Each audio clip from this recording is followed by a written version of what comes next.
رسول اللہ صلی اللہ علیہ وآلہ وسلم کی پیاری پیاری حدیث مبارکہ۔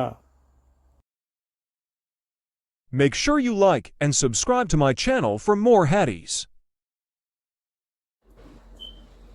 امام مالک بن انس نے بیان کیا، ان سے صفوان بن سلیم نے، ان سے عطا بن یسار نے اور ان سے ابو سعید خدری رضی اللہ عنہ نے کہ نبی کریم صلی اللہ علیہ وسلم نے فرمایا، جنتی لوگ اپنے سے بلند کمرے والوں کو اوپر اسی طرح دیکھیں گے جیسے چمکتے ستارے کو جو صبح کے وقت رہ گیا ہو، آسمان کے کنارے پورب یا پچھم میں دیکھتے ہیں، ان میں ایک دوسرے سے افضل ہوگا۔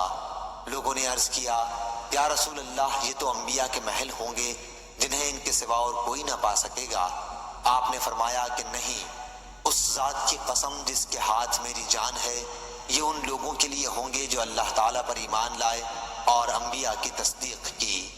صحیح بخاری حدیث نمبر 3256۔ اللہ تعالیٰ اس کے چہرے کو روشن کرے جو حدیث مبارکہ سن کر آگے پہنچائے۔